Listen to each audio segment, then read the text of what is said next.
ഇന്നത്തെ ഒരു വീഡിയോ എന്ന് പറയുന്നത് ഡേ ഇൻ മൈ ലൈഫാണ്. അങ്ങനെ ഫസ്റ്റ് ടൈമാണ് ഞാനിങ്ങനെ എടുക്കുന്നത്. അതുകൊണ്ട് എങ്ങനെ എടുക്കണമെന്നൊന്നും അറിയത്തില്ല. എന്നെ കൊണ്ട് പറ്റാവുന്ന രീതി എടുക്കുന്നുണ്ട്. അങ്ങനെ രാവിലെ എഴുന്നേറ്റ് വന്ന് കുറച്ച് നേരം ഇങ്ങനെ ഇരുന്നതിന് ശേഷം പിന്നെ രാവിലെ എന്തോന്നോ കടി അതൊക്കെ ഉണ്ടാക്കലാണ് പതിവ്. ഇന്ന് രാവിലെ പത്തിരിയായിരുന്നു. ആലപ്പുഴ ഇതിന് ഒറോട്ടി എന്നാണ് പറയുന്നത്. അങ്ങനെ ഉമ്മച്ചി അതൊക്കെ പരുത്തി തന്ന് ഞാനൊക്കെ ചുട്ടെടുത്ത്. പിന്നെ കടലക്കറിയുമായിരുന്നു. കടലക്കറി ഇതേപോലെ ഒന്ന് അരച്ച് ചേർത്തതിന് നല്ല ടേസ്റ്റാണ്. അതൊക്കെ ഉണ്ടാക്കി വെച്ചിട്ട് നേരത്തെ പോത്തിനടുത്താണ് പോണത്. ടോക്കനും പേപ്പേഴ്സൊക്കെ കൊണ്ട് കൊടുക്കണമായിരുന്നു. അങ്ങനെ അവിടെ നിന്ന് എനിക്ക് ഒരു കൈ നേരെ ചാമ്പങ്ങ കിട്ടി. അങ്ങനെ വണ്ടിയും പോയി നേരെ വീട്ടിൽ വന്ന് ഞാൻ ഫസ്റ്റ് ചെയ്യുന്നത് ചാമ്പങ്ങ ആണ്. ഇതെന്താണെന്ന് അറിയത്തില്ല, ഭയങ്കര ഇഷ്ടമാണ്. അങ്ങനെ കുറച്ച് പാത്രങ്ങളൊക്കെ ഉണ്ടായിരുന്നു കഴുകാൻ. അങ്ങനെ അതൊക്കെ കഴുകി അടുക്കളയൊക്കെ ഒന്ന് മെയിനാക്കിയിട്ട് ഇതേ ഫുഡ് കഴിക്കാൻ വേണ്ടി പോയി. അങ്ങനെ പത്തിരിയും പാലും കടലക്കറിയൊക്കെ ആയിട്ടാണ് കഴിച്ചത്. കഞ്ഞി തിളക്കാൻ വെച്ചിട്ടുണ്ടായിരുന്നു. അങ്ങനെ അതിൽ വെള്ളമൊക്കെ ഒഴിച്ചത്. പിന്നെ കുറച്ച് ചെയർ കവറൊക്കെ എടുത്തു വെക്കാനുണ്ടായിരുന്നു. അങ്ങനെ അതൊക്കെ എടുത്തു വെച്ച് എല്ലായിടത്തും ഒന്ന് അടിച്ച് മെനയാക്കുകയാണ്. ഇപ്പൊ ഇതൊക്കെ കാണുമ്പോൾ എന്ത് സ്പീഡിലല്ലേ ചെയ്യുന്നത്. ഞാൻ ഇടയ്ക്ക് ഇങ്ങനെ ചിന്തിക്കാറുണ്ട്, ഇത്ര സ്പീഡിലൊക്കെ ചെയ്ത് കഴിഞ്ഞാൽ നമ്മുടെ പണിയൊക്കെ എന്ത് എളുപ്പം കഴിയുമെന്ന്. അങ്ങനെ അടിച്ചുവാരലൊക്കെ കഴിഞ്ഞിട്ടുണ്ട്. ഇനി ടേബിളിന്റെ റൂം കൂടി ഒന്ന് മെനയാക്കണം. അങ്ങനെ അതൊക്കെ ഒന്ന് ഫിനോയിലൊക്കെ ഒഴിച്ച് നല്ലപോലെ ഒന്ന് വൃത്തിയാക്കി എടുക്കുന്നുണ്ട്.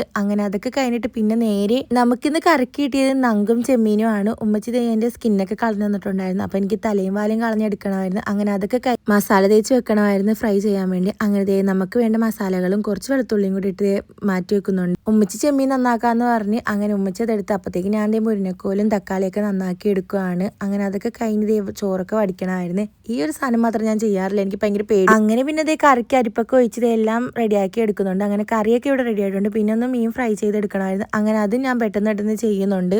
അങ്ങനെ എല്ലാ മീനും ഫ്രൈ ചെയ്തെടുക്കുന്നുണ്ട്. അതിൽ കുറച്ച് ചെമ്മീനും കൂടെ ഉണ്ടായിരുന്നു. പിന്നെ അതും കൂടി ഇട്ട് ഞാൻ ഫ്രൈ ചെയ്തെടുത്ത് പിന്നെ നമുക്ക് എല്ലായിടും ഒന്ന് മെനയാക്കി എടുക്കണമായിരുന്നു. എത്ര മെനയാക്കിയാലും മെനയാവാത്തൊരു സ്ഥലമായിട്ടാണ് എനിക്ക് അടുക്കള ഫീൽ ചെയ്യാറ്. നിങ്ങൾക്ക് എങ്ങനെയാണ് കമന്റ് ചെയ്യണോട്ടെ. അങ്ങനെ അടുക്കളയൊക്കെ വൃത്തിയാക്കി പിന്നെ കുറച്ച് തുണിയൊക്കെ അലക്കാനുണ്ടായിരുന്നു. അതൊക്കെ കൊണ്ട് വാഷിംഗ് മെഷീനിൽ ഇട്ടിട്ട് നേരെ മേളിലോട്ടാണ് പോണത്. ഫസ്റ്റ് റൂമിൽ ചെന്നതിന് ഞാൻ ഇങ്ങനെയാണ് ചെയ്യാറ്. കുറച്ചേരം ഇങ്ങനെ നോക്കിക്കുമ്പോൾ എന്തോ ഒരു പിന്നെ കുറച്ച് തുണിയൊക്കെ മടക്കി വെക്കാനുണ്ടായിരുന്നു. അങ്ങനെ അതൊക്കെ മടക്കി വെച്ച് പിന്നെ ബെഡ്ഷീറ്റൊക്കെ കുടഞ്ഞ് വൃത്തിയാക്കി ഇടണമായിരുന്നു. അങ്ങനെ അതൊക്കെ തൂത്തും കൂടെ കഴിഞ്ഞിട്ടുണ്ട്. നമ്മുടെ പണിയൊക്കെ കഴിഞ്ഞിട്ടുണ്ട്. എവിടെയും പോകാനില്ലെങ്കിൽ ഇങ്ങനെയൊക്കെ തന്നെയാണ്. അപ്പൊ വീഡിയോ ഇഷ്ടപ്പെടുവാണെങ്കിൽ ചാനൽ സബ്സ്ക്രൈബ് ചെയ്യാൻ മറക്കല്ലേ. ബൈ.